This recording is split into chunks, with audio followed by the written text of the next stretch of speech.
Hello, Chapin. Thank you for being with us. Thank you for having me. Israel is going for meaningful military steps in Gaza to occupy the city of Gaza. How does it affect your work? So remains to be seen, but most of our work is taking place in central and south Gaza.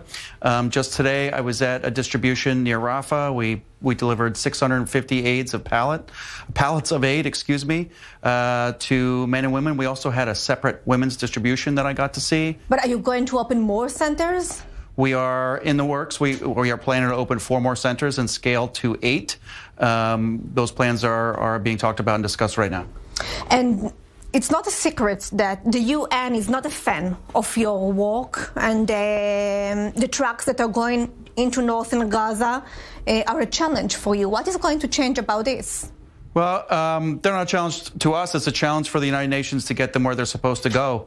On their own website, you can see the statistics. In the month of August, less than 10%, 99% actually, were diverted. Less than only 1% got to where it's supposed to go. Why is that? It's because of many reasons. One is they do not secure, they do not use armed personnel like we do. We've had zero diversion. They try to bring their trucks into Gaza City. They get immediately looted. They are attacked by Hamas. They're hijacked by Hamas. I've spoken to some of their truck drivers. It's a very dangerous job. They get shot at, they get beat up, and the aid gets stolen. Also, you see all over social media, the UN trucks, at best, they get swarmed by thousands of hungry Palestinians, and it creates a dangerous situation. Sometimes the truck drivers are pulled out. The trucks can lurch over people. People are trampled, and the aid is, being strewn about. It's really a chaotic sight to see. But why the UN is against you? Well, at the end of the day, GHF is a disruptor. Our model is working, and theirs was not. One of the reasons Israel, kicked everyone out of Gaza was because the prior system was a failure. GHF's mission is to feed people, and to feed people in a way that Hamas cannot steal it. And we've been successful at that, and the United Nations has not. We actually have an open invitation to the UN to collaborate with us. We can provide security, we can provide drivers, trucks, they can provide aid. If we could work together, rather than them disparaging us in the news, imagine how many people we could feed if they spent their time working with us rather than working against us. So would it be true to say that the UN doesn't seem sincere about its humanitarian intentions? It is very fair to say that. We adhere to the 4 humanitarian principles. Just this morning, I saw a very dignified, orderly process. The women that we distributed to were very excited and happy that they had reserved their aid in advance and could come and pick it up and feed their families that way. Your CEO said that your employees are under threat from Hamas. Can you explain? Sure. So there are a bunch of different threats. The most dire one is we use local Gazans, Palestinian people, to work on the site. We have local workers. They are the ones that interact with the crowd. They're the ones that distribute the aid. And we are there to support them with our humanitarian and security personnel. They now live on site. And they cover their faces because Hamas has threatened them and their families just for feeding people. And they live on site now because early on in the process in June, they used to take a bus to the site to work. And it was hijacked by Hamas, and people were murdered on the bus, on camera. The survivors were brought to Nasser Hospital and left to die in the courtyard. Yeah, so it is very dangerous. And in America, our executive chairman and our executive director have been protested and are under threat in America, too. I didn't realize that feeding people would be so controversial, but for some reason it is. But despite that... What do you mean for some reason? How do you analyze this reason?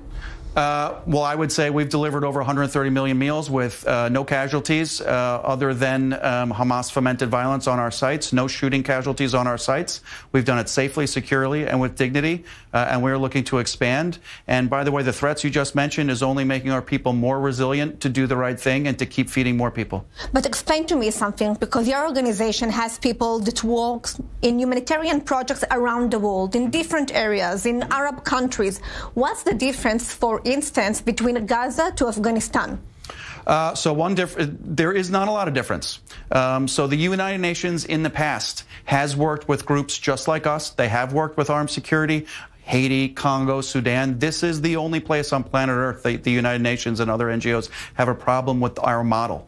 You'd have to ask them why. I'm not quite sure why, and I'm not going to comment on their motives. But just last week, 200 NGOs, over 200 NGOs from over 15 countries sent a letter publicly to the UN urging them to collaborate with us in both funding and logistics and to stop any policies that would hinder our work, because our model is working. We have another NGO on site called Samaritan's Purse. They are delivering medical aid. But let me ask the question that you might try to avoid, but is there a possibility that there is an hypocrisy? I think there's a lot of hypocrisy, and I think you'll see this in this area of the world. As you well know, there's a lot of hypocrisy from a lot of different actors. We are independent and neutral from the government of Israel. We do work with the IDF to deconflict outside of our sites, but we are an American organization, and there is no IDF on our sites. They are safe and secure because of our American veterans who are highly trained and highly skilled and have never once fired a shot at anyone. And I saw that today. These men, towards the end, put down their weapons and were handing out boxes of aid to women so we could get them in and out, and we put it directly into their hands, and we're looking to scale that program. So I think there is a lot of hypocrisy. Our model is working. We've delivered 130 million meals. We'll be at 131, 132 million at the end of today in less than 3 months.